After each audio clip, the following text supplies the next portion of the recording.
Hello, hello, bonjour et bienvenue à tous dans le fauteuil. J'espère que vous allez bien. Bienvenue en ce dimanche 15e dimanche de NFL avec une grosse actu cette semaine. Hop là, avec une grosse actu cette semaine, pardon. Je vous le dis, puisqu'il y a des matchs annulés dans tous les sens. Il s'est passé plein de choses. Bonjour à Flow Raiders, à Biotime38, à Tarsvelder, à Greenfort 934, à Baptiste 0117, à Guigui Tweak, à Sarah BRH, pardon. Merci à Pouta qui vient de prendre un abonnement. Merci à Alain Mattei est un BG, c'est le pseudo le plus original probablement. Bonjour à Mister Musicus FR, Jazzluck, ça défile dans tous les sens. Raoul, roi des galopins. J'espère que vous allez bien. Il y a des trucs qui apparaissent en bas de votre écran, vous avez vu, c'est magnifique. Il y a des notes, voilà, il y a des trucs, machin suit la chaîne, machin s'est abonné, il y a des notifications de partout, nous sommes sur Twitch. C'est magnifique. Tiens, on a même des spams visiblement. Alors, bienvenue à tous sur cette chaîne Twitch pour le live, le 15e fauteuil de la saison. Je vous rappelle que l'émission vous est présentée par Unibet et n'hésitez pas à aller faire un tour sur le site. Je vous mets le lien sur le chat. Évidemment, on en reparlera. La chaîne Twitch, vous avez donc maintenant l'habitude. Il y a même le compteur de viewers en live en bas. Et je vous rappelle que vous pouvez nous soutenir sur Tipeee. Voilà, hello, merci à HeroGeek33 qui a pris un abonnement. Il y a le train de la hype qui se remplit, il y a plein de choses, etc. Donc, je vais essayer de me calmer un petit peu et je vais vous remercier. Tout d'abord, déjà, je vais remercier Camille Saraben, Raoul Villeroy, Romain Terrasse, Ben, tous ceux qui ont aidé Victor qui a aidé à des tests cet après-midi, etc. Si vous voyez toutes les améliorations sur la chaîne ce soir, c'est grâce à l'équipe TDA qui a bossé comme une folle. Ils ont bossé comme des fous pour que vous ayez une chaîne Twitch toute neuve. Ils ont passé des heures à m'expliquer comment ça marche. On a mis des nouveaux emotes. C'est Ben qui a fait les emotes. Vous avez du Tom Brady qui lève les bras, du sad Tom Brady, du left shark. Enfin voilà, il y a vraiment plein de choses. L'overlay, donc le décor que vous voyez au-dessus avec en bas les réseaux sociaux, le compteur, le sponsor Unibet en haut, le logo du fauteuil, tout ça c'est Romain Terrasse qui a fait. Les alertes qui apparaissent à l'écran, c'est Camille Saraben. Voilà, il se passe plein de trucs, donc merci énormément à tous. La qualité de la caméra, c'est vraiment propre. Oui, c'est un poil en level up par rapport à la dernière fois. Donc les emotes, en effet, c'est très bien. Bonjour à la bière, autrement, bonjour à tous, on est content de vous retrouver. Des matchs tous les soirs de la semaine, oui, il va y avoir beaucoup de matchs, ça fait partie de l'actualité. Il y a HeroGeek qui a offert 5 abonnements. Alors, je ne sais pas si les sons au niveau des abonnements apparaissent. Moi, je ne les ai pas dans le retour, donc je ne sais pas s'il y a des sons ou pas au niveau des abonnements. Le son est magnifique, évidemment. Donc voilà, tout est parfait au niveau technique et on est très content d'être avec vous. Bonjour à Vincent qui est pour la première fois sur le chat. Très content encore une fois de vous avoir tous. Il va y avoir des surprises parce que comme vous le voyez, on est vraiment normalement très bien pourvu maintenant au niveau de la chaîne Twitch. Je suis en train de regarder. Bon, j'ai pas le son, mais je vous fais confiance. Il y a le son pour les alertes. Le stream est propre, le stream est pro. Eh oui, bah on est... bon, pas de son sur les abos. On verra bien, on s'ajuste au fur et à mesure. Ne vous inquiétez pas, ce sera encore mieux la semaine d'après. Ce sera... Voilà, il n'y a pas de souci. L'émission, je vous l'ai dit, vous est présentée par Unibet. Comme on est sur Twitch, le thème du jour, eh bien écoutez... bon, c'est pas très grave, hein, s'il n'y a pas de son sur les abonnements, sinon ça va beaucoup m'interrompre. Donc, il y a des abonnements qui sont partis pour tout le monde. Encore une fois, vous inquiétez pas, on travaillera à ça. Le thème du jour, on est sur Twitch. On m'a dit, sur Twitch, on fait des tier lists. Alors, on va faire une tier list. Et quelqu'un a dit, fais les maillots, ça peut être marrant. Et je me suis dit, bon, ça fait longtemps qu'on a... J'avais l'impression qu'on l'avait fait il y a pas longtemps. Et en fait, j'ai remonté les fauteuils. Visiblement, on l'a pas fait depuis au moins 2 ou 3 ans. Donc voilà. Alors, les pubs pendant le live, c'est pas moi qui maîtrise là pour l'instant. C'est comment il s'appelle ? C'est Jeff Bezos. Il faut demander à Jeff Bezos. Donc on va voir si on peut bidouiller ça, mais ils mettent un truc, c'est au bout de 30 minutes, et puis ensuite 1 heure ou quelque chose comme ça. Donc il se peut qu'il y ait une pub au milieu à un moment. J'ai pas le contrôle là-dessus au moment où on se parle. Bonjour à Bill Sferky, bonjour à tous. Donc je disais, tier list des maillots, ce sera le thème de la semaine. On va évidemment faire ce top qui est très subjectif, mais c'est une tier list, alors c'est pas un classement. Donc il y aura des catégories, il y aura des petits trucs comme ça. Je maîtriserai jamais les pubs, bon voilà. Bike and Run qui a offert 100 bits. Alors je crois que c'est des... oui, alors si vous êtes abonné, vous évitez une partie des pubs, mais je vais pas vous mentir, je crois que vous évitez qu'une partie des pubs, mais pas tout. J'ai pas encore tout saisi là-dessus. Donc voilà, on est pas trop mal, on a une très belle chaîne. On va commencer plus vite l'émission du coup comme ça cette semaine. Le replay évidemment toujours disponible sur YouTube et en podcast avec un meilleur son en plus en podcast. Donc que demande le peuple. Donc vous pouvez vous abonner, les points de chaîne sont activés. Les derniers tips apparaissent à l'écran. Les derniers tips Tipeee aussi apparaissent à l'écran. Si vous faites un tip Tipeee, normalement, il apparaît à l'écran. Il y a des alertes pour les abonnements. Vous allez voir, on a des incrustations qui sont jolies. Vous avez vu l'écran de veille avec le compteur, comment dire, le compte à rebours, pardon. Ah bah voilà, Roinou Derfel s'est abonné pour ne pas être sanctionné. On félicite Camille qui a trouvé les petites blagues pour les abonnements. Donc merci à tous encore une fois. N'hésitez pas à proposer d'autres tier lists. Alors niveau 3 du train de la hype, ça clignote de partout. C'est quasiment angoissant pour moi ce truc, mais pourquoi pas. Donc vous êtes allez 173 en ligne. En tout cas c'est ce que je vois pour l'instant. Merci à Kilgorovic qui a pris un abonnement de niveau 1. Merci à Bill Sversky qui a pris qui m'a dit des étirements. Alors je vais pas faire les étirements tout de suite, mais ça fait du bien aussi. Ça y est, j'ai réussi à lier mon compte Twitch avec Amazon. Premier abonnement Twitch pour Pidjaman93. Bon, en tout cas, c'est en place. Raoul, roi des galopins, a pris un abonnement avec Prime Gaming. Voilà, bon. Merci à tous, en tout cas, pour vos abonnements. On va commencer comme d'habitude avec les questions. On est sur Twitch, mais on va pas perdre les bonnes habitudes. N'hésitez pas à mettre vos questions. Donc, mettez vos questions sur le chat. Bonjour à Stylart167, pardon. Donc, mettez vos questions sur le chat. Moi, pendant ce temps-là, je vais vous parler un petit peu d'actualité parce qu'il se passe énormément de choses en NFL. Notamment avec le Covid, puisqu'il y a des matchs reportés. Il va falloir s'accrocher à ce niveau-là pour un peu suivre où on en est. C'est-à-dire qu'il devait y avoir un match entre... le compteur ne se met plus à jour en fait en bas de l'écran. Le 173, il est faux. Moi, j'ai 282 sur le vrai compteur live, donc je ne sais pas s'il y a eu un petit problème. Bref, bonjour à LS4KI qui s'est abonné également. Ouais, c'est épileptique Twitch, le train de la hype un peu. Bon, je ne sais pas ce qui se passe. En tout cas, le compteur ne se met plus à jour en bas à droite de l'écran. Ne vous en faites pas pour ça. Donc, il y a des reports Covid. Il y a des matchs qui ne sont pas reportés Covid. C'est un peu le chantier dans tous les sens. Première fois sur le chat pour... Alors, peut-être un point. Alors voilà, qui a le Covid, qui n'a pas le Covid. On va faire un point sur le calendrier, pour commencer, parce que c'est un peu le chantier à ce niveau-là. Je vais vous mettre à l'écran, parce qu'on est en semaine 15, 16, 15, voilà. On va se mettre le calendrier à l'écran. Évidemment, si je me mets en mode studio, c'est un peu mieux. Voilà. Alors, vous avez le calendrier à l'écran. Bon, il y a une alerte sub qui vient de se mettre. Et je vous retire la pub, c'est cadeau.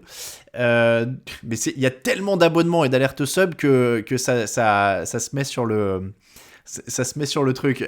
Merci en tout cas à tous ceux qui s'abonnent. Je le disais, donc les matchs reportés, ce sont Seahawks-Rams, Rams, Seahawks, Eagles, Washington et Browns Raiders. Browns Raiders, il devait avoir lieu la nuit dernière. Il devait avoir lieu à 23h hier. Finalement, donc, il aura lieu dans la nuit de lundi à mardi à 23h. Donc, lundi soir à 23h. Les deux matchs reportés, donc Eagles-Washington, il devait avoir lieu à 19h aujourd'hui, si je dis pas de bêtises. Il se retrouve à 1h du matin dans la nuit de mardi à mercredi. Donc, mercredi à 1h du matin. Voilà. Et le Rams Seahawks, je pense qu'il va avoir lieu à 22h aujourd'hui, puisque c'est un match de la côte ouest. Donc lui se retrouve aussi à 1h du matin mercredi, donc dans la nuit de mardi à mercredi. C'est un peu en effet étrange, ça va nous faire une très longue semaine, parce que finalement on a eu le match du jeudi traditionnel, on a eu le match derrière de samedi, on a des matchs du dimanche, on a du match lundi, on a du match mardi. Donc on va avoir vraiment beaucoup de jours de match à la suite. Du côté des forfaits, je n'ai pas tout sous les yeux au moment où on se parle, mais Lamar Jackson en effet était très incertain. Vous êtes plusieurs à demander des nouvelles. Lamar Jackson et cette équipe de Baltimore qui joue donc à 19h, non, qui joue à 22h, donc il n'est pas encore officiellement inactif, mais il est très incertain. A priori, ça sent quand même le Tyler Huntley qui devrait jouer pour Baltimore. Du côté des Rams, ils jouent plus tard, mais ils récupèrent Jalen Ramsey aujourd'hui, ils ont récupéré Odell Beckham hier, donc ça revient petit à petit. La ligne défensive de Washington revient petit à petit. Donc en effet, on commence à se demander pourquoi les matchs ont été reportés. Je ne suis pas à la place de la NFL, donc moi je ne suis que le messager, j'ai envie de vous dire. Je ne peux pas vous en dire... Je peux pas vous en dire beaucoup plus. En tout cas, voilà, l'état de fait, c'est que on a 2 matchs dans la nuit de mardi à mercredi, donc mercredi à 1h du matin. Ça perturbe un petit peu. Bon, c'est une semaine. Merci à Laurent352000 qui a pris un abonnement avec Prime Gaming. Donc oui, et alors ensuite, la dernière nouvelle, c'est le nouveau protocole Covid en NFL. Alors ça, c'est plutôt... J'ai envie de dire une bonne nouvelle pour ceux qui veulent voir du football américain, parce qu'en fait, la NFL, elle a dit on a beaucoup de contrôles positifs, c'est pas très pratique, alors on va supprimer les contrôles. Voilà, grosso modo, la NFL a décidé de supprimer les contrôles pour les joueurs vaccinés, c'est-à-dire que les joueurs vaccinés étaient testés une fois par semaine, en général le lundi, et s'ils étaient positifs, après il fallait rendre 2 contrôles négatifs, etc. Là, aujourd'hui, ils ont dit, bon, les contrôles, on laisse, on regarde s'ils ont des symptômes. Donc au moins, ça va réduire le nombre de positifs, vous en faites pas à ce niveau-là. Mais voilà, ça va réduire les positifs. Ils devraient pouvoir reprendre le rythme tranquillement là-dessus. Voilà, mais il n'y a pas de positif. C'est ça, il n'y a pas de positif si tu testes pas. Il n'y a pas de positif si tu testes pas. Donc voilà, donc du coup, ça devrait permettre de revenir à la normale, continuer à jouer. Ça met en plus la pression sur les joueurs non vaccinés pour se faire vacciner, comme ça, ils auraient plus à faire de contrôle, parce que le protocole reste le même pour les joueurs non vaccinés, eux, ce sera contrôle tous les jours. Voilà. Mais après, voilà, ils vont tester que les symptomatiques. Casser le thermomètre fait baisser la fièvre. Bon ben voilà, la NFL elle se dit, nous, on a un truc qui doit tourner, on doit aller au bout de la saison, on va au bout de la saison, donc on va pas regarder ce qui se passe. Donc voilà. Après, est-ce que c'est bon, est-ce que c'est pas bon, est-ce que c'est la pression sur les vaccinés, pas les vaccinés, est-ce que c'est juste, pas juste, etc. Je laisse ça à votre appréciation totale, comme depuis le début de la crise Covid. Je ne suis ni épidémiologiste, ni médecin, ni expert de plateau télé BFM. Donc, voilà, je vous donne les infos, là encore. La NFL a décidé qu'il fallait continuer à jouer. Ils évitent de tester, il y aura moins de positifs, on va continuer à jouer. C'est ce qu'il faut retenir. Après, ça les regarde. Moi, je vous donne juste l'info. Les questions, alors il y avait des questions un petit peu, alors le chat va parfois très très vite, donc je voulais essayer de voir, est-ce que on fera un bilan des rookies du premier tour en fin de saison? Allez, je vais remonter un petit peu vos questions, Braco Pascal, pourquoi pas, j'ai envie de dire, c'est une bonne idée. C'est une bonne idée, franchement c'est une bonne idée. Il faut qu'on note ce genre de papier là. Je pense que vous avez tellement kiffé Twitch que dans pas longtemps les débriefs et previews seront aussi en direct et disponibles en podcast après. Numby54, je sais que vous êtes beaucoup à demander ça, mais ça vraiment c'est pas à l'ordre du jour. C'est-à-dire que encore une fois, il y a pour moi une chose, chaque chose a sa place entre guillemets. Les podcasts c'est de l'audio. On les enregistre dans des conditions différentes, on les enregistre jamais à la même horaire quasiment, au même horaire pardon. Donc voilà, on veut pas se mettre de contraintes là-dessus. Donc pour l'instant, c'est pas à l'ordre du jour. On aime bien enregistrer entre nous, prendre le temps, discuter avant, discuter après. Voilà, donc c'est pas à l'ordre du jour. Pidjaman, le calendrier de la NFL de l'année prochaine sera connu vers quelle période? Je vais en Floride début septembre, j'aimerais trouver un match de NFL avant en même temps. Vous êtes souvent nombreux à poser la question. Le calendrier NFL c'est toujours aux alentours du mois d'avril, c'est un peu avant la draft, donc voilà, il faut attendre un petit peu. Est-ce que les fans des Eagles savent où est passé Travis Fulgham? Il avait été surprenant la saison dernière, je me demande s'il a pas été coupé à un moment, non? Je crois qu'il a été coupé à un moment. Ouais, c'est un truc de Jones, faut pas être épileptique, me dit Waters. Mais je vais vous dire, même pour moi, c'est-à-dire que bon là, je dois gérer les fenêtres avec les transitions et les machins. Je dois regarder le chat. Bon, ça, j'avais l'habitude, mais j'ai plus de lumière en pleine tronche, il y a de la lumière derrière, etc. Je suis moins à l'aise. C'est un setup où je suis moins à l'aise, et c'est pour ça que je vous dis que je préfère faire le podcast dans des conditions de podcast, parce que c'est des conditions un peu plus calmes pour moi. Je continue de remonter vos questions. Oui, on a 2 Monday Night, en effet. C'est bon, on a un calendrier NBA avec un match tous les jours, ouais, quasiment, hein, en ce moment. Je redescends un petit peu. C'est pas mal ce truc de chat qui ralentit quand j'en ai besoin. Hop, allez, protocole. Là, on était sur du. Alors, comment on fait Jogektu, je laisse voir avec les autres pour savoir comment on prend l'abonnement. Moi-même, je ne sais pas. Les joueurs de prêt, bon, alors ça, je ne sais pas non plus. Et on va. Hop, décaler la date du Super Bowl, c'est impossible, on est d'accord. Biotime 38, a priori, oui, ils l'ont pas fait l'année dernière, alors c'est pas cette année qu'ils vont le faire, clairement. On est toujours au 13 février, à mon avis, ça ne bougera pas. Ah oui, on va éviter les débats sur le Covid dans le chat, oui, vous embêtez pas avec ça. Ne vous embêtez pas avec ça. Jonathan Taylor éligible au titre de MVP. Alors clairement, on va y venir. On va venir. Comment dire on va venir au match d'hier, mais Jonathan Taylor, à mon avis, est top 5 MVP actuellement. Il faudra un assistant de chat pour les prochaines fois. Oui, après, j'aime bien quand même. J'aime bien me débrouiller tout seul quand même. Est-ce que vous avez des homologues dans d'autres pays que vous avez eu l'occasion de rencontrer à la bière autrement? Bon, de temps en temps, quand on va sur les matchs à Londres ou au Super Bowl, on croise d'autres journalistes. Après, internationaux, il n'y a pas, il y en a pas énormément. Il n'y en a pas énormément. Ouais, non, je fais le tri. Ouais, non, j'aime pas énormément. Il faudra donc un assistant de chat. Et puis, bah oui, je suis plus dans le canapé. Ouais, donc je suis. Voilà. Urban Meyer va-t-il retrouver un poste en NCAA? Ça, c'est une bonne question. Je suis pas assez à l'NCAA pour savoir s'il a toujours la cote, mais en NFL, a priori, c'est râpé pour un moment. Hein. Oui, Derrick Henry a pas eu le MVP en 2020, donc pas se faire trop d'illusions pour Jonathan Taylor, ça c'est sûr. Enfin, un titre pour TJ Watt, ça va être court avec l'attaque des Steelers actuellement, ça va être un peu court. Le match du jeudi, on va y arriver, ne vous inquiétez pas, on va y arriver. Et bah écoutez, voilà, je vois que ça a avancé, on va aller sur le match du jeudi et on va commencer avec le match Chiefs-Chargers dont le score apparaît à l'écran, c'est magnifique. Le match Chiefs-Chargers 34-28 pour les Kansas City Chiefs. Un très beau match et pour lequel à mon avis le fait du match c'est l'agressivité des Chargers.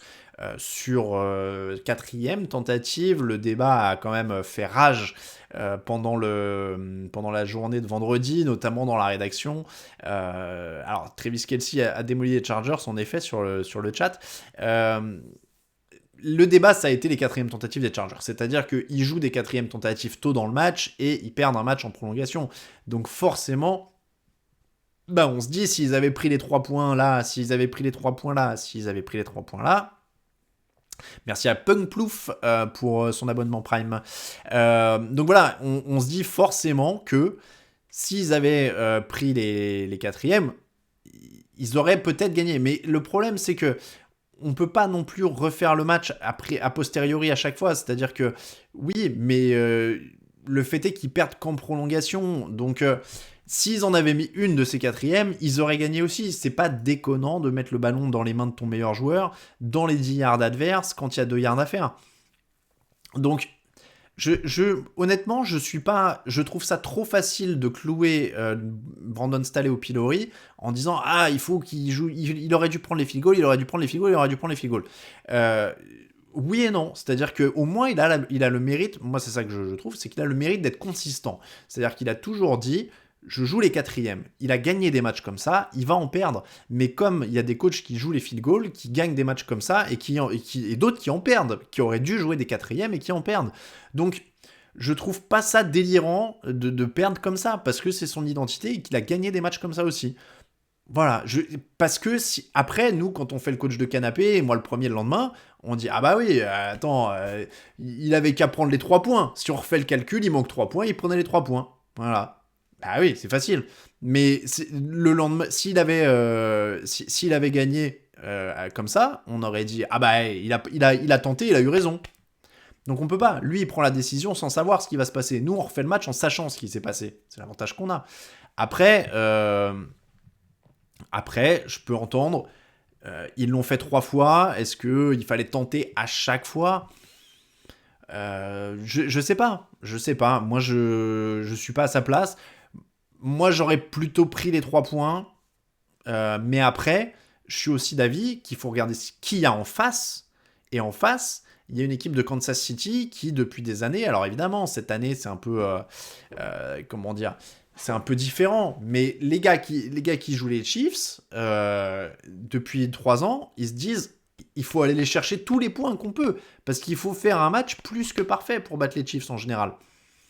Donc voilà, et après, comme le dit Metal Football, il aurait pris les 3 points et le kicker raté, on disait quoi? Pareil. Donc voilà. Oui, des fois on entend, des fois on n'entend pas, mais dans le cas de Brandon Staley très précis, il a le mérite d'être consistant. Il a le mérite d'être consistant. Donc moi, ça me choque pas que Brandon Staley dise, voilà, moi ma philosophie c'est ça, je vais perdre comme ça, je vais gagner comme ça. Il aurait tapé les Chiefs, on aurait dit, bah, le mec ose, le mec ose. Donc voilà, tant mieux pour lui. Là, c'est pas passé, mais c'est pas grave. Est-ce qu'il prendra les mêmes décisions sur un match de playoff ou du Super Bowl, demande Guigui? Peut-être.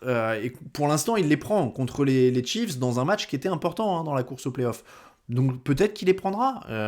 Les philosophies quand même de coaching évoluent.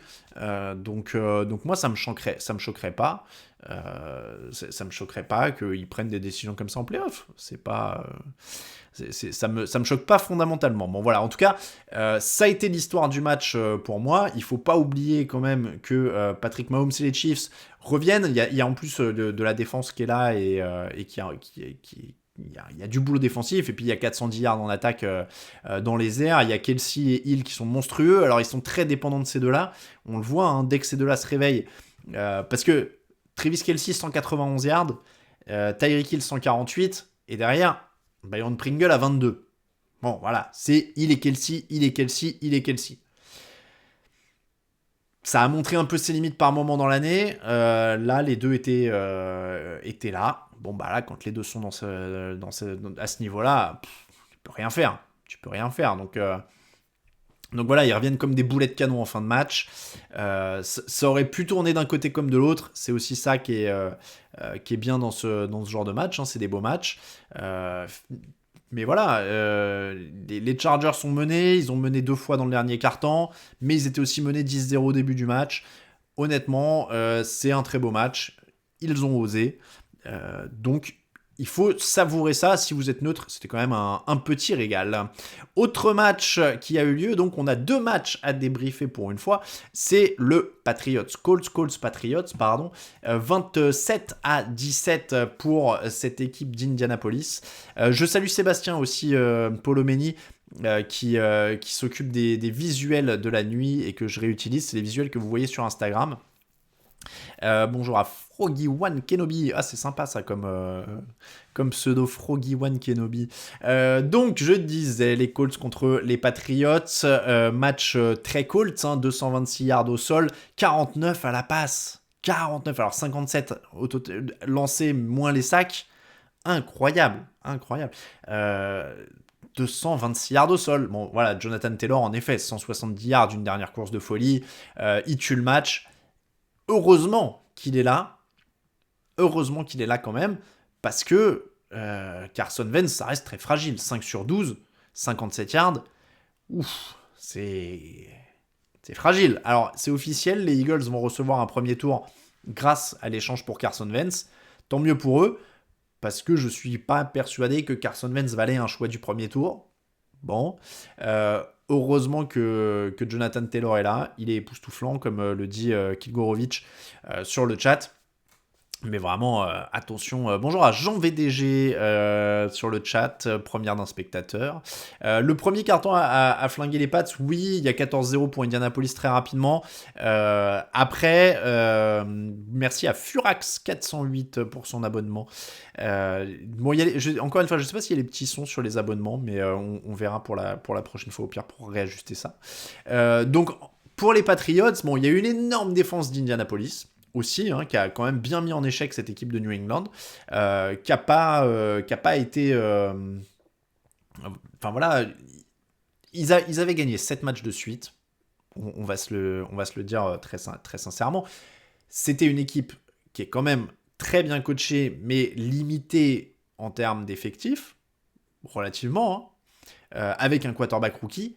Ils n'allaient pas en gagner 15 de suite au bout d'un moment. Donc ça arrive d'en lâcher un. C'est pas déshonorant. Ils n'ont pas non plus pris une volée. Ils sont revenus dans le match à la fin. Et oui, pour une fois, c'est une bonne... Pour une fois, bah oui, Mac Jones a eu plus l'air d'un rookie. Il a fait des erreurs, il a été mis en difficulté, il a eu des problèmes de lecture, il a été un peu mis en difficulté sur certaines lectures. Mais ça arrive, ça devait arriver. C'est pas fondamentalement un séisme dans la saison des Patriots. Ça remet pas en cause le fait que c'est une bonne équipe, bien coachée en défense, qui manque de cible quand même en attaque. En plus là, il manquait Damien Harris, en plus qui est le coureur numéro 1, même si il n'y a pas vraiment de coureur numéro 1 à 100% aux Patriots. Mais voilà, il y a des ballons perdus, il y a un quarterback rookie. Ça peut arriver, ce genre de choses-là. Voilà, ça reste une bonne équipe. Ils sont toujours en course pour les playoffs à 9-5. Pour le reste, on va voir ce qui manque. Les Bills sont pas encore revenus. Il y aura un Patriots-Bills très important dans la course aux playoffs. Clairement, je pense que ça va être une sorte de finale de conférence, quasiment de division, pardon. Ça va être une finale de division, le Patriots-Bills. Je suis en train de regarder, il est la semaine prochaine. Derrière les Patriots sont les Jaguars et les Dolphins. Donc en théorie, ils peuvent s'en sortir s'ils battent les Bills. Voilà. Mais à mon avis, il y a vraiment une finale de division. À voir. Après, c'est pas déshonorant s'ils accrochent un strapontin en wildcard sans gagner la division. Ils n'étaient pas du tout favoris devant les Bills, de toute façon, cette année sur la division. Donc voilà, c'est pas... pour moi, il n'y a pas le feu à la maison, encore une fois, du côté de New England. Voilà pour le débrief des matchs. On va passer tranquillement au thème de la semaine. Le thème de la semaine qui était... Hop là. Ah bah alors attendez, j'ai tout mis à l'écran. Voilà, je voulais retirer les images.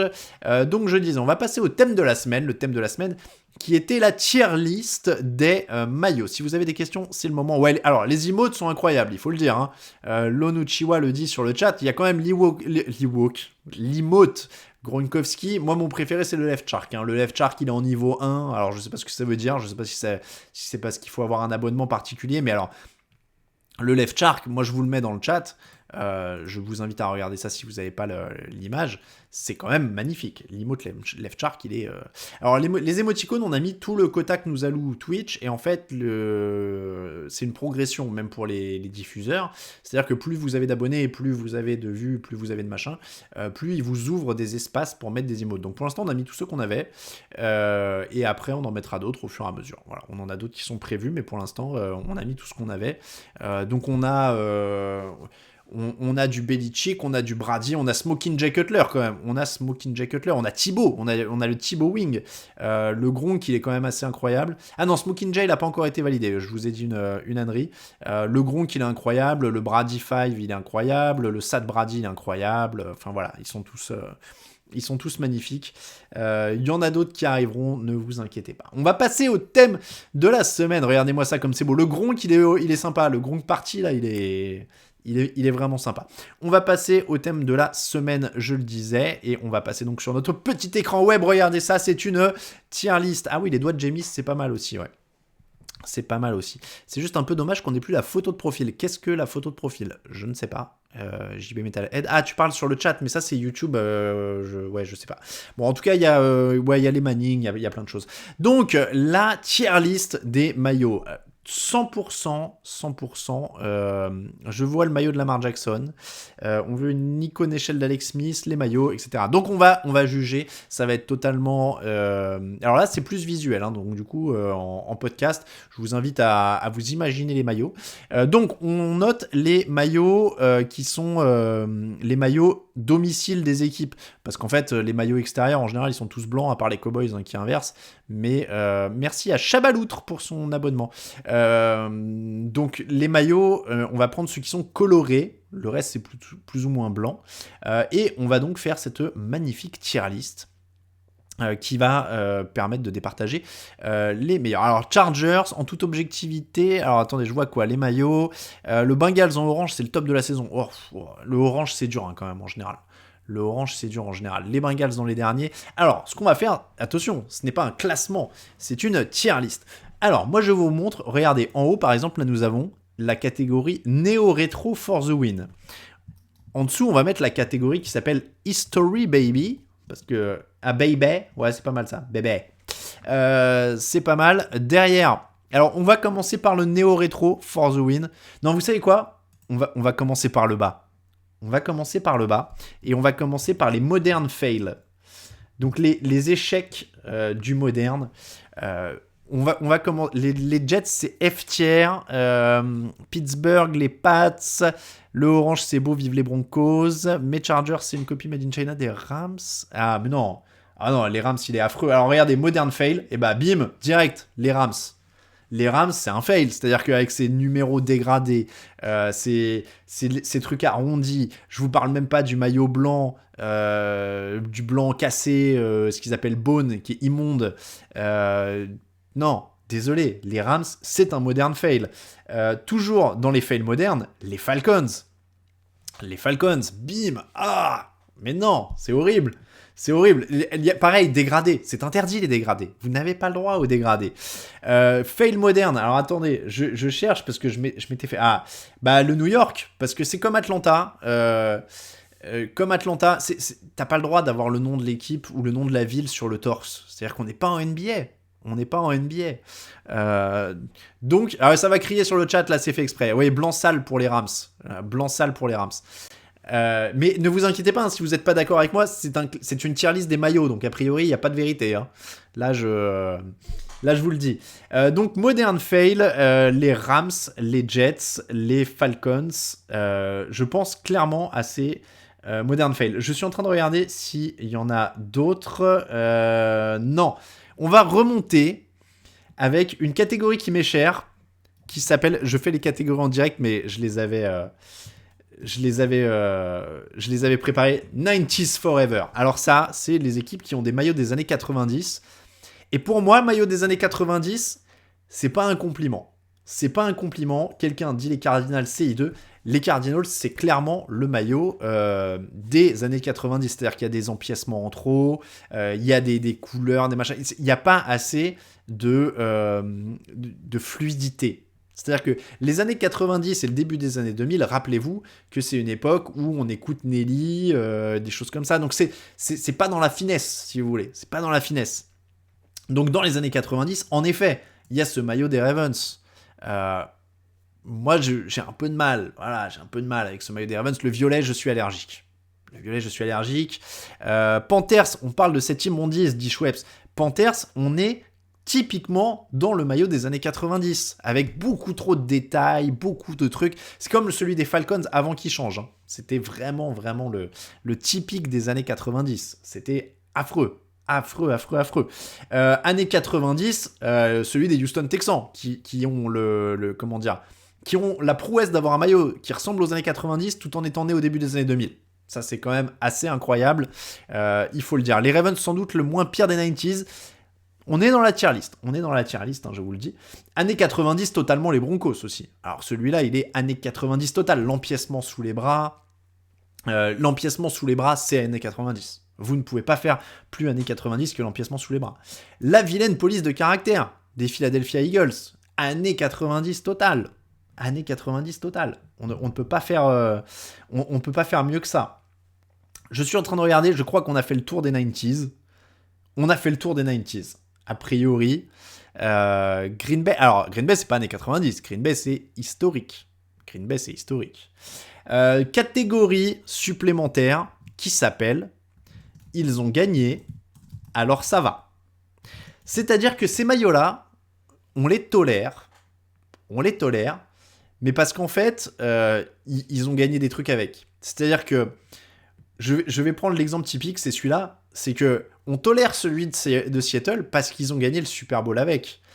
Si c'était une équipe de losers, on serait quand même dans une équipe un peu modern fail, quoi. Parce que c'est un peu, voilà. Alors, je parle, là, on a le bleu marine, mais si vous parlez des déclinaisons avec du vert fluo et du machin, au secours. Donc, ils ont gagné, alors ça va. Même chose pour celui des Cowboys. Ils ont beaucoup gagné dans les années 90. Il y a une tolérance pour celui des Cowboys, mais le bleu marine, là, moi, le blanc avec le bleu, le pantalon argenté, le machin, il n'y a aucune nuance de bleu qui est pareille, etc. C'est quand même... c'est pas très joli, en fait. C'est pas très joli. Le bleu, il va avec un pantalon qui est pas toujours de la même couleur, et du machin, et... C'est vraiment compliqué. C'est vraiment compliqué. Donc, les deux qui ont gagné, alors ça va, c'est ceux-là. Pour moi, je vous le dis. Alors, attendez, je vérifie. On est d'accord. Ils ont gagné, alors ça va. Catégorie supplémentaire, vous allez voir. Alors, ce que je vais faire aussi, c'est qu'il faut que je rajoute une catégorie. Alors, add row above, add row below. Hop là, voilà. Donc, catégorie au-dessus, c'est la catégorie mais. Mais pourquoi? C'est que j'arrive pas à avoir d'avis sur ces maillots qui sont assez basiques. Pas incroyable, pas moche. Le symbole de ça, c'est quand même le nouveau des Patriots, c'est-à-dire qu'il est très propre, très bien. Mais bon, il est très bien. Voilà, pas plus, pas moins. Même chose pour celui des Bengals, qui est bon, bien. Même chose pour celui des Colts, qui est quand même bon. Ok. Ah, si l'enfer existe, les murs sont peints de la couleur du maillot des Vikings. Je suis assez d'accord avec toi, Mika NFL. Voilà. Bon, ils me font ni chaud ni froid, on va dire. Voilà. Ils sont pas moches, ils sont pas beaux non plus. Bon. La catégorie suivante, on va monter un petit peu. Après, on complétera. Ne vous inquiétez pas. Moderne et réussi. Parce que tout ce qui est moderne n'est pas forcément mauvais. La version actualisée des Vikings, pour moi, est très bien. C'est-à-dire qu'ils avaient un maillot qui était totalement 90s il y a encore quelques années, avec ses empiècements dans tous les sens, sur les épaules, sous les bras, machin, c'était immonde. Ils l'ont épuré. Et voilà, on a un violet propre, très sympa, impeccable. Moderne et réussi aussi, celui de Miami, qui est quand même aussi un modèle de... ils l'ont bien épuré, ils ont fait très très propre avec la nouvelle version. Je pense que ça, il n'y a pas de problème. Même chose pour les Jaguars, je trouve que les dernières tenues sont modernisées sans être affreuses. On rappelle qu'ils partaient de très loin, c'est une franchise qui est née dans les années 90 avec des maillots qui étaient très très très très très 90s, mais alors vraiment très 90s. Moderne et réussi, on est aussi chez les Lions. Je trouve finalement que c'est une version plutôt bien modernisée chez les Lions. Après voilà, c'est bien d'avoir des beaux maillots, encore faut-il avoir des beaux joueurs dedans, dit Degan, on est d'accord. Dad Degan, pardon. Donc voilà. Donc moderne et réussi, pareil, les Titans avaient un maillot très très très 90s, ils ont plutôt réussi à l'épurer et à avoir quelque chose, même avec cette nouvelle police de caractère, je trouve que c'est pas mal. Cette tier list est totalement subjective et dégueulasse. Dax, c'est totalement le principe d'une tier list de maillots, encore une fois. Hein, si vous recherchez une tier list de maillots où les gens sont d'accord, ça me paraît compliqué. Alors, la catégorie History Baby, je pense que celle-là, c'est assez simple. C'est-à-dire que les maillots historiques, c'est les Bears, qui ne touchent pas à leur maillot depuis une éternité. C'est les Chiefs, qui ne touchent pas à leur maillot depuis une éternité. Les Giants, les Packers, les Raiders. Et finalement, il y en a beaucoup. Hein. Les Steelers, la Washington Football Team et les Saints. Et là, il n'y a pas besoin d'épiloguer. C'est que ils sont difficilement attaquables, en fait. C'est-à-dire que souvent, c'est des équipes qui, à la fois, ont gagné dedans, et en plus, parce que, encore une fois, gagner dans un maillot, je pense que ça l'établit. Quoi qu'il arrive, quoi qu'on y fasse, il y a des équipes dans tous les sports qui ont des maillots qui paraîtraient improbables s'ils étaient nulos, qui sont établis parce que, voilà, bim, ils ont gagné, ils ont établi quelque chose d'historique, on a vu des grands joueurs dedans, il y a quelque chose qui s'est créé. Donc, les Bears, mine de rien, ils gagnent des titres dans ces couleurs-là. Moi, je trouve que le bleu marine et orange, pour le coup, ça fonctionne. Les Chiefs, rouge et jaune, c'est un peu violent. Hein, c'est pas au goût de tout le monde. C'est pas forcément le mien, mais voilà, ça fonctionne aussi. Les Giants, c'est un classique en bleu. Les Packers, l'association de couleurs plaît pas forcément, mais c'est difficile de faire plus classique que les petites bandes sur les bras, ces numéros de cette forme-là. Même chose pour les Raiders, vous regardez, c'est la même forme de numéro sur les Raiders. Les Raiders, historiques et numéro 1 de cette liste. Oui, voilà, les Raiders, il y a un côté emblématique, noir et argent, etc. Les Steelers, pareil, noir et jaune. Je trouve que tous ces maillots-là sont difficilement contestables. Celui des Saints, noir et or, je suis pas fan des accents dorés, mais on peut très bien argumenter que c'est un des plus beaux maillots de la ligue. Dans les versions rétro, il est magnifique. Donc voilà, merci à Sharky Attack pour les bits. Bah ouais, non, là il y a des interactions graphiques en plus, on est d'accord. Donc voilà, donc je pense que ces maillots-là sont difficilement contestables. La dernière catégorie, c'est Néo Rétro for the win, parce que on aime bien le rétro, on peut aimer le bien moderne, et alors le mieux, c'est quand des clubs s'étaient un peu perdus, avaient fait des trucs un peu bizarres, et finalement ont la bonne idée de non seulement revenir à leur tradition, mais de le faire bien. Les 49ers s'étaient un peu barrés dans des maillots un peu plus chargés, un peu moins jolis dans les années 90. Là, ils ont épuré il y a quelques années. Il n'y a plus notamment les ombres portées sur les chiffres, des choses comme ça. Ils ont fait un truc plus propre qui fait ressortir les couleurs. C'est d'une propreté franchement impeccable. Les Browns qui s'étaient complètement égarés, qui nous avaient fait une sorte de mélange d'Atlanta, New York et Rams avec des numéros, avec des ombres, avec le nom de la ville sur le torse, avec la totale, etc. C'était affreux. Ils ont eu la bonne idée de revenir très très vite à leur maillot traditionnel, avec ce marron, avec ces petites bandes sur les bras. C'est très traditionnel, mais c'est impeccable.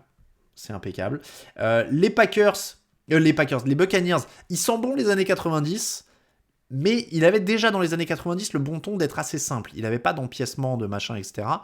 C'est pareil, les Buccaneers, ils avaient quand même probablement des pires maillots de la ligue à un moment, avec les chiffres radio-réveil, il y a quelques années seulement avec Jameis Winston. C'était une catastrophe. Là, ils reviennent à un maillot qui est simple et qui a une histoire. Ça compte aussi. Il a l'histoire d'avoir gagné un Super Bowl avec les Warren Sapp, avec des défenses incroyables, etc. Donc franchement, c'est... Mais alors, je vous vois vomir sur les Browns et tout dans le chat. Je suis désolé, les Browns, c'est une franchise historique. Je sais qu'ils ont cette histoire, cette image de loser, etc. Mais ça, c'est un maillot historique de la NFL. Et après, on aime le marron, on n'aime pas le marron. Là, je débat même pas des couleurs, hein, si vous voyez depuis tout à l'heure. Je suis pas fixé sur les couleurs. Si c'était mes préférences personnelles, il y a certaines couleurs, voilà, bon. Mais c'est quelque chose, c'est Jim Brown, c'est une histoire. Donc il marche pour ça. Les Bills, encore une fois, c'est un maillot simple mais efficace. C'est pareil. Alors moi, je suis peut-être biaisé à cause de ça aussi. C'est que je me souviens de où étaient partis les Bills. C'est-à-dire que là, ça fait une quinzaine d'années que je suis, qu'on a le site, etc. Les Bills, à un moment, c'était un maillot avec des empiècements un peu immondes, avec un empiècement bleu derrière, etc. Enfin bon, c'était assez vilain. Donc il y a des gens qui disent je préfère le bleu s'il y a du jaune avec. Évidemment, c'est le décor du fauteuil et machin. Mais vous voyez bien que les Rams sont derniers. Donc on peut pas m'accuser de mettre mes couleurs préférées tout en haut juste parce que c'est mes couleurs préférées. Hein. Donc encore une fois, les Bills, ils ont épuré. En blanc, ils sont hyper classe. En bleu, ils sont très simples. C'est très bien. Voilà, c'est très bien.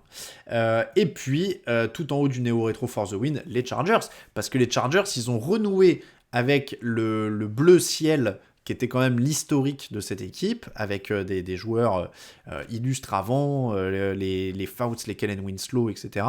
Voilà, et moi je trouve ces associations, pour le coup, ciel avec les pantalons jaunes, qui sont...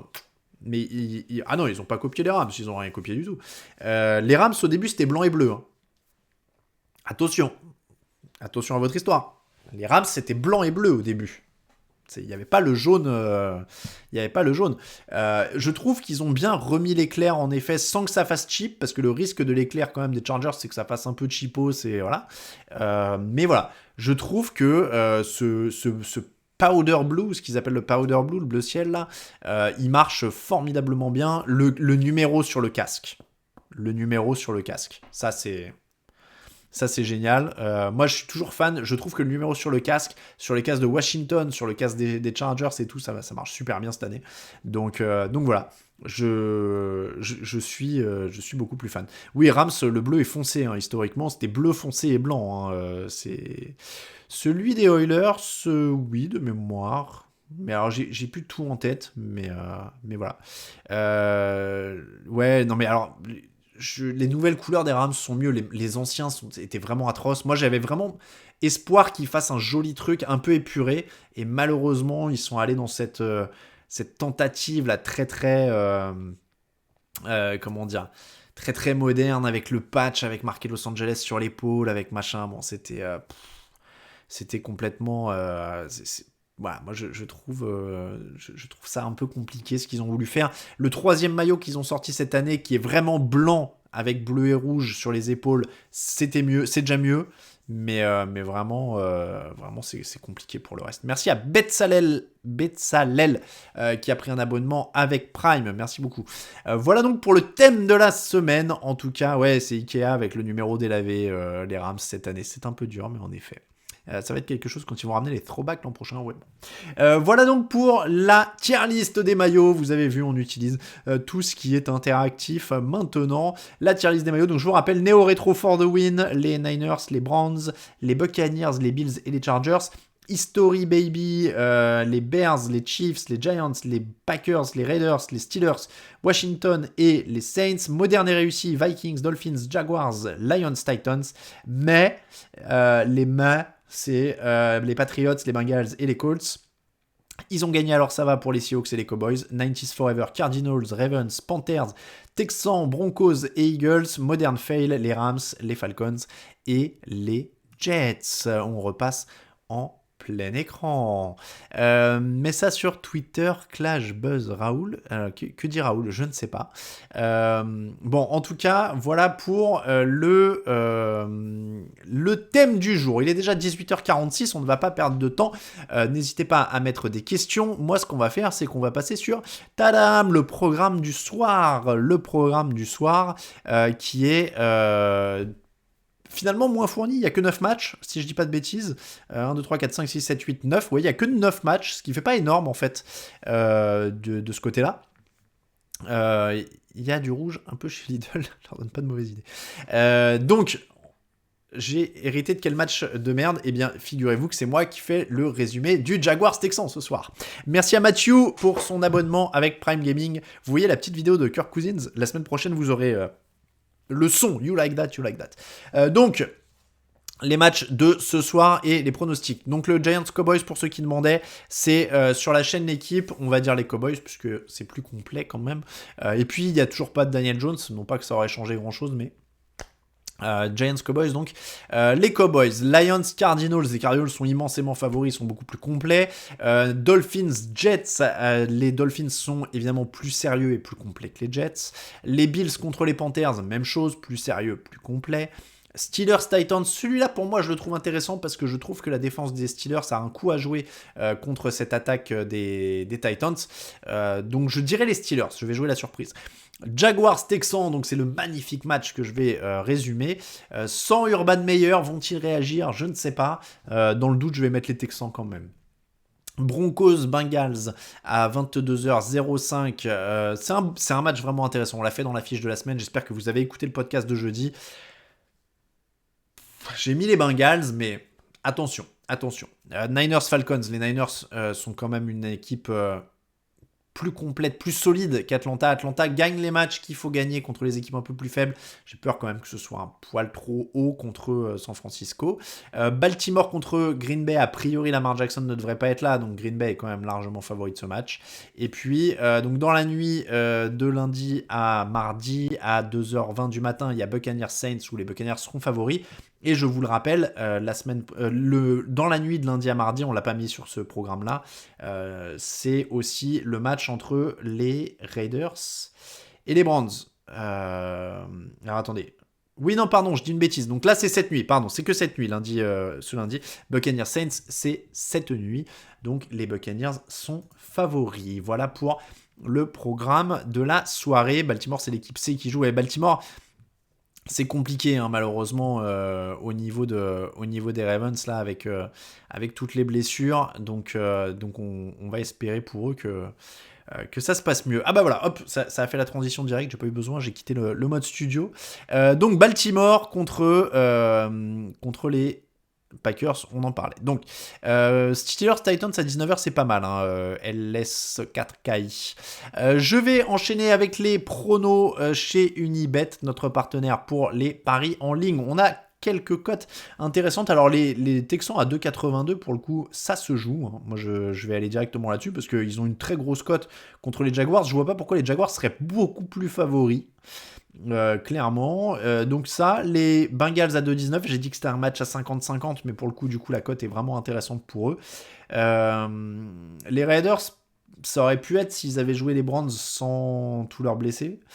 Qui on va prendre en troisième cote? Les Titans ou les Steelers? Les Titans ou les Steelers? Moi, je vous propose les Steelers. Ouais. Ah, vous savez quoi? Non, les Titans sont la plus grosse cote, donc quand on est hésitant. Allez, on va dire Texans 2,82, Bengals 2,19 et Titans à 1,82. Donc 5 euros misés, 56,20 € de gain potentiel. Évidemment, vous jouez prudemment. Je suis en train de réaliser que ma petite fenêtre. Oh, regardez, je vais bouger ça en direct. Je vais me mettre de l'autre côté. Hop, et voilà, comme ça vous voyez le ticket. Donc le ticket, bah non, vous le voyez pas entièrement d'ailleurs parce que j'ai pas tout affiché. Bref, donc 56,20 € de gain potentiel pour. Je vais essayer ça. Non, je vais pas y arriver. Bon, c'est pas grave. Chrome, hop là. Allez, reviens Chrome. Voilà. Hop là, regardez. Hop, le ticket apparaît. C'est magique. Donc, 2,82 pour les Texans, 2,19 pour les Bengals et 1,82 pour les Titans. Ça fait 5 euros misés, 56,20 € de gain potentiel. Et je vous rappelle évidemment de jouer prudemment. Et je vous rappelle aussi que vous pouvez jouer toutes ces cotes individuellement, puisque pas obligé de faire un combiné. À chaque fois je vous propose un combiné, mais c'est pour montrer 3 cotes.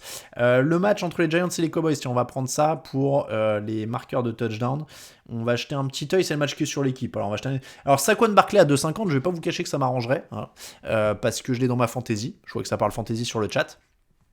Donc on peut rajouter Saquon Barkley à 2,50 et là bim, ça fait monter le combiné à 140,50 €. Voilà. Bon, franchement Saquon Barkley, je vous le garantis pas, parce que pour l'avoir eu dans ma fantasy toute l'année, c'est pas souvent qu'il la trouve la end zone. Donc avec Gallup à 2,65 qui est proposé sur le chat, c'est pas mal ça aussi. C'est pas mal. Sidilem qui est chaud, allez 2,10. Voilà, ça fait monter le combiné un peu moins haut, mais c'est pas mal. C'est pas mal aussi. Voilà donc pour le programme Unibet. On va terminer avec vos questions pendant que vous mettez vos questions. Ah oui, bien joué Pyjaman de le rappeler, à 22h, il y a Jeffrey Mba qui va annoncer sa fac, la fac de son choix sur l'équipe TV. Vous avez quelques minutes donc pour mettre vos questions sur le chat. Pendant ce temps-là, moi je vous présente les bières de la semaine. Les bières de la semaine, alors il y en a deux. Je remercie encore une fois Flo007 pour son. Je suis déstabilisé par le pseudo Alain Mattei est un BG. Je me demande quel membre de ma famille a créé ce pseudo pour me flatter. Est-ce que. Alors, Antonio Brand revient la semaine prochaine, on en pense quoi? Antonio Brand. Pour l'instant, en tout cas, ils n'ont pas décidé de le couper, visiblement. Donc oui, si il ne le coupe pas, il réintégrera son équipe demain matin. Donc voilà. Le prochain coach qui prend la porte, Greenford 834, c'est une très bonne question. Je ne sais pas. Je ne sais même pas si ça va arriver avant la fin de la saison. Il reste plus que 3 semaines, je suis pas sûr. Non, alors ça va rester le fauteuil. On va garder le nom de l'émission parce que c'est l'émission d'avant-match et vous êtes dans votre fauteuil. Voilà, on va dire ça. Donc ça va rester le fauteuil. J'aime trop le nom de cette émission pour le changer. Il y a eu des évolutions. On verra si dans le décor l'an prochain, on remettra un petit canapé derrière ou un truc comme ça, au moins pour le décor. Je ne sais pas. Mais on va garder le nom du fauteuil. Je pense que là, c'est bien adapté. Ça reste bien. Et vous êtes dans votre fauteuil, je l'espère, et vous êtes bien à l'aise. Vous pouvez Chromecaster, je crois, avec Twitch. Donc Twitch, je vais y arriver. Non, moi j'aime bien le nom de l'émission, j'aime bien le logo, on a des belles choses. Donc, les bières. Gradney's Red L, alors ce que j'ai trouvé, c'est une spéciale internationale. Ce que je trouve génial dans le calendrier de l'avant que m'a envoyé Flo007, c'est que c'est international et donc il y a des bières de tous les pays. Et donc là j'en ai 2 internationales. Brasserie McGargles, Granny's Red Ale. Elle est irlandaise, cette dame. Je trouve. À l'inverse, je n'y arriverai jamais. Donc voilà, Granny's Red Ale, je la trouvais plutôt cool. Donc c'est une. Que je ne dise pas de bêtises, une Red Ale évidemment. Malt Driven Traditional Irish Red Ale. Et je trouvais ça pas mal, 4,4% d'alcool. Ça a du caractère. Et je trouvais ça vraiment sympa, ça changeait un peu. Et alors celle-là, je suis tombé évidemment amoureux parce que depuis que je suis allé au Japon, dès que vous me mettez un truc japonais dans les mains, je suis heureux. La Hitachino Nest qui est sortie il y a quelques jours pour moi. Alors déjà, je suis sous le charme de l'étiquette. Hein, ce petit hibou est d'une mignonnerie incroyable. Et donc c'est une bière brassée avec du riz rouge ancien. La Red Rice offre une jolie robe légèrement trouble. Équilibre parfait entre les saveurs du riz rouge et la richesse du malt. Et en effet, c'était très bon. J'adore la Hitachino, c'est une de mes préférées. Voilà, mais très très bon. Franchement, j'aime bien la forme de la bouteille en plus. Et franchement, ouais, l'étiquette, tout m'a plu et c'est très très bon. Donc la Hitachino, donc voilà, c'est kawaii, exactement, c'est kawaii, Piggy, tu as bien raison. Donc voilà, mais j'ai beaucoup aimé, 7%, elle était un peu plus corsée. Je suis désolé de ne pas avoir encore les compétences pour vous dire elle était plus houblonnée, plus machin. Je sais que j'ai un vocabulaire très limité qui se contente à dire c'est bon, c'est pas bon, ou c'est très très bon. Mais voilà, donc non, mais elle était très très bonne. Je ne saurais pas comment vous décrire ça, mais oui, non, le riz rouge, on sent une petite différence, côté bière de riz rouge, c'était très bien. Bien réussi pour une bière de riz, dit la bière autrement, qui lui, par contre, peut vous dire beaucoup plus de choses que moi, en termes de maltais, pas maltais, etc. Malaki, oui, on a le droit, l'alcool, et puis... Pardon, je dois pas être vulgaire. C'est vrai que Twitch, on est chez les Américains. Hein. Faut pas être trop. Ouh là là là là. Voilà. Moi, j'en ai un peu marre de devoir suivre les règles de tout le monde, mais pourquoi pas hein, on a le droit de rien dire. Après tout, à la télé, on n'avait pas le droit de dire des insultes non plus. Hein, donc voilà. Donc oui, on a le droit. Elles sont ouvertes, elles sont vides. Je ne bois pas à l'antenne. Je ne fais pas l'apologie de l'alcool. Je dis juste voilà. Donc voilà. Non mais Twitch, la semaine dernière, l'émission, je voulais la titrer Ces équipes qui torturent leurs supporters. Figurez-vous que Twitch m'a refusé le titre parce qu'il y avait marqué torture dedans. Voilà, bon. C'est une autre question. Allez, les questions pour finir. Envoyez-moi 4 minutes de questions. On finit comme ça. Et après, je vous laisse aller voir vos matchs parce que, et oui, on est quand même dimanche. Il est quand même bientôt 19h. Vous avez plein de choses à faire. On envoie qui à Las Vegas pour le Super Bowl 2024, Orlin? Bah là, tu vois loin. Déjà, il faut dire que on est comment dire, on n'est pas je vais y arriver. On n'est pas sûr d'aller au Super Bowl à Los Angeles cette année, c'est-à-dire qu'on a fait la demande, mais on attend de voir si la NFL acceptera cette demande pour la simple et bonne raison qu'avec le Covid, ils ont limité les accès, c'est-à-dire qu'on est allé au Super Bowl donc de 2014 à 2020. Oui, c'est ça, juste avant le confinement en 2020. 2021, à cause du Covid, ils ont restreint. Donc voilà, on ne sait pas malheureusement quand ils vont réouvrir. On a quelqu'un qui est sur le coup, on a envoyé une demande. Si c'est accepté, on l'annoncera avec grand plaisir évidemment. Sur une échelle de 1 à 10, ta joie sur le Jaguars Texan de ce soir, eh bien écoute, ma joie... J'ai pas le droit de faire l'apologie, mais non, je déconne, je vais pas m'aider avec ça, je ne bois pas les soirs de match, mais voilà. Le joueur le plus fun à regarder cette saison, moi j'ai dit dans le Zugelnub, je l'ai dit dans... dans l'émission de mardi, George Kittle, c'est toujours un plaisir à voir quand même, c'est ce que je pense. Zach Wilson n'est-il pas le pire quarterback de la saison? Greenford 834, je pense que statistiquement oui, et visuellement je pense qu'on n'est pas loin de oui aussi. Kilgorovic qui à Jacksonville après meilleur, on va commencer à faire des articles sur les potentiels coachs qui pourraient être embauchés. Qui pourraient être embauchés, on va faire ça là, dans les semaines à venir, on va faire ça tranquillement. Les Giants en attaque, il ne se passe rien. Daniel Jones, pour moi, c'est un échec. Après les Bears aussi, pour moi, c'est dans le même cas. Ça, c'est maître beuteux. Justin Herbert, plaisir visuel, dit Reda aussi, ouais, Reda SGH. Trevor Lawrence, déception de l'année. Laurent, je sais pas, on va attendre un petit peu, mais ça aurait pu être mieux. Ça aurait pu être mieux.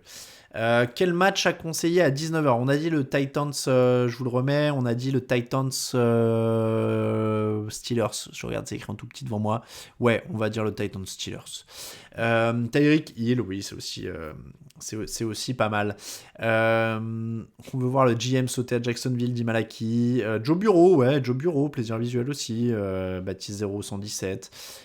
Il y a plein de joueurs hein, quand même qui font kiffer. Hein. C'est quand même on s'amuse quand même plutôt pas mal en NFL cette année. Derek Carr ou Dak Prescott, pour toi qui est le meilleur? C'est une bonne question. Peut-être. Ouais, c'est une bonne question. Joe Gactou, qu'est-ce que tu appelles le retour du jeu? Ah oui, le retour du jeu dans les émissions. Ouais, on va faire. Ne vous inquiétez pas, on va retrouver ça. Il n'y a pas de souci.